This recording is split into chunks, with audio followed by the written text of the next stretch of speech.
अस्सलामुअलैकुम। ECO 402 micro economics की assignment number 1 का सोल्यूशन आज हम इस वीडियो में करेंगे। अगर आप मेरे चैनल पर नए हैं तो मेरे चैनल को सब्सक्राइब करें और बेल आइकन पे क्लिक करें। इसकी ड्यू डेट जो है वो 9 दिसंबर है। हम चलते हैं केस की तरफ। केस में आपको बताया जा रहा है कि जो पाकिस्तान में राइस सेक्टर है या चावलों का जो सेक्टर है वो बहुत ही इंपॉर्टेंट है। इससे हम जो है वो एक्सपोर्ट अर्निंग करते हैं, डोमेस्टिक एम्प्लॉयमेंट इससे होती है, रूरल डेवलपमेंट होती है और पॉवर्टी रिडक्शन होती है। राइस जो एक खाने के लिहाज से कैश क्रॉप ऑफ पाकिस्तान के तौर पे भी बहुत इंपॉर्टेंट है। ये 3% जो है value added in agriculture and 0.6% of GDP। इसका जो 3% जो ये वैल्यू एडेड होता है एग्रीकल्चर में, और इसका जो 0.6% ये GDP का अर्न करता है।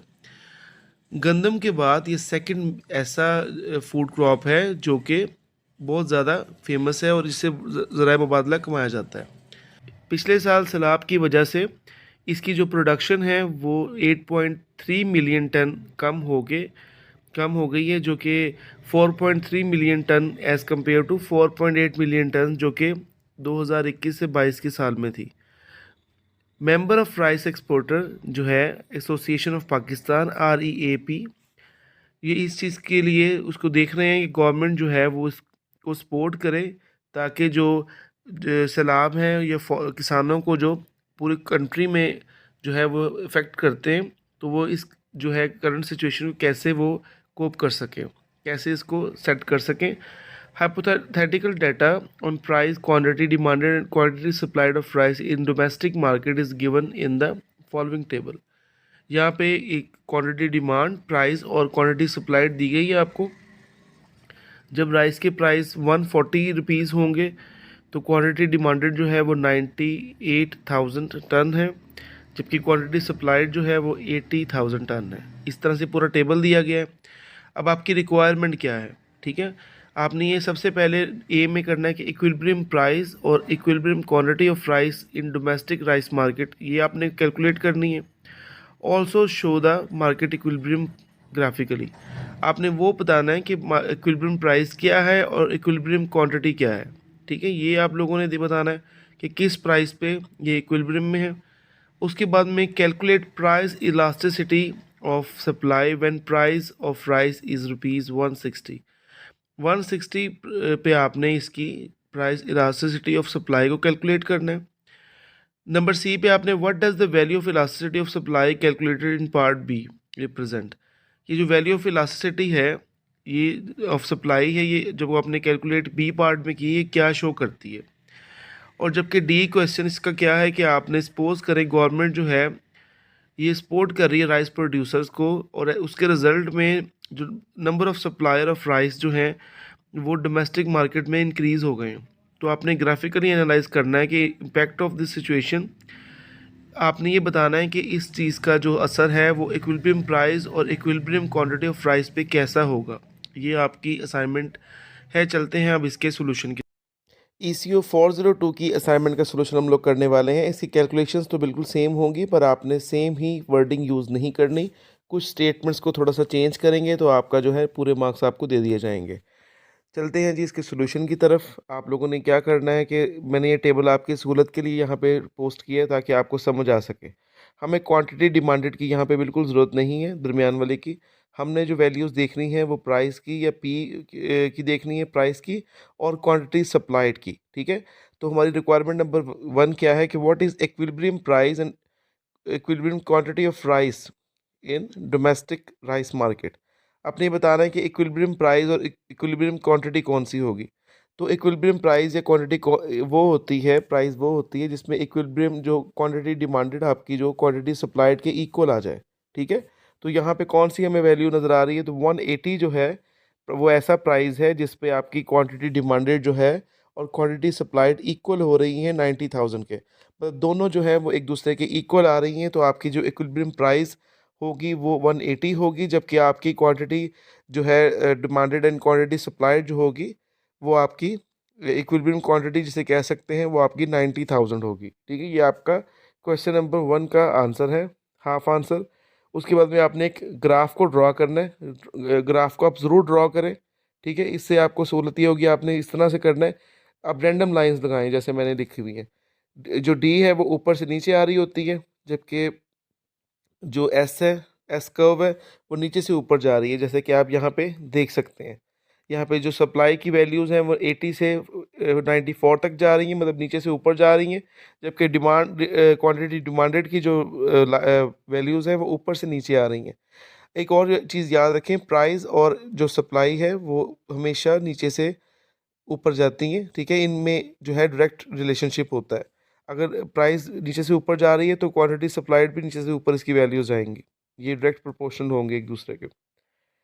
चलें जी, ये अपने इस तरह से टेबल ड्रॉ कर लेना है, इसको ज़रूर ड्रॉ करेंगे, मैंने खुद ड्रॉ किया है। और जो ये मैंने डॉटेड लाइंस लगाई हैं, ये आपकी equilibrium price and equilibrium quantity होंगी, ठीक है। ये आपका क्वेश्चन नंबर 1 का आंसर है। क्वेश्चन नंबर 2 में आपने क्या करना है, ये बहुत ही इंपॉर्टेंट है, इसको आपने ध्यान से समझना है। Calculate price elasticity of supply when price of rice is 160 sorry. आपने तब इलास्टिसिटी ऑफ सप्लाई को कैलकुलेट करना है जबकि प्राइस आपके राइस के वो 160 हो जाए, मतलब पहले इक्विलिब्रियम प्राइस आपके 180 थे, जबकि इक्विलिब्रियम अब आपके जो प्राइस हैं वो कम हो रहे हैं, ठीक है, तब आपने इसकी इलास्टिसिटी ऑफ सप्लाई को कैलकुलेट करना है। आप इसका फॉर्मूला याद रखें, प्राइस इलास्टिसिटी ऑफ सप्लाई का क्या होता है, delta Q over delta P, या percentage change in quantity over percentage change in price multiply by P over Q. जो न्यू प्राइस होंगे और क्वांटिटी होगी वो आपकी लेंगे। अब जबकि डेल्टा क्यू आपकी इज इक्वल होगा जो आपका प्रीवियस प्राइस में से आप न्यू प्राइस को निकालेंगे, ठीक है, और इस तरह से आप जो उसकी प्राइस की वैल्यू को भी इस तरह से निकालेंगे। लाइक आपकी पहले वैल्यू जो इक्विलिब्रियम प्राइस में 90,000 थी, उसमें से आप न्यू प्राइस जो आपकी 86,000 है उसको निकालेंगे। अगर देखें यहाँ पे मैं आपको दिखाता हूँ, क्योंकि हमने सिर्फ क्वांटिटी सप्लाइड की वैल्यू लेनी है तो इसको आप कंसिडर करें।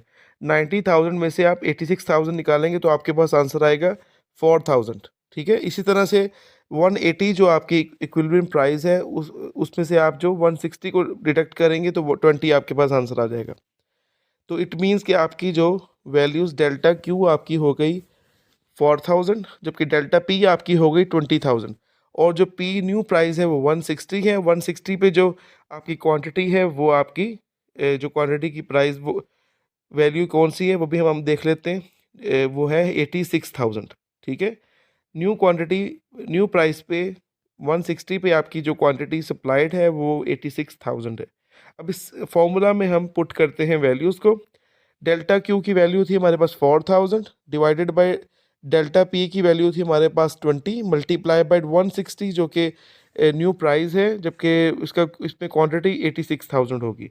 इनको जब ज़ीरोज़ को हम सिंप्लीफाई करेंगे तो हमारे पास आ जाएगा 64, मतलब 16 मल्टीप्लाई बाय 4 डिवाइडेड बाय 172। इसको मज़ीद अगर हम सिंप्लीफाई करेंगे तो हमारे पास आएगा आंसर 0.372। जहाँ तक ये क्वेश्चन नंबर 2 का आंसर है।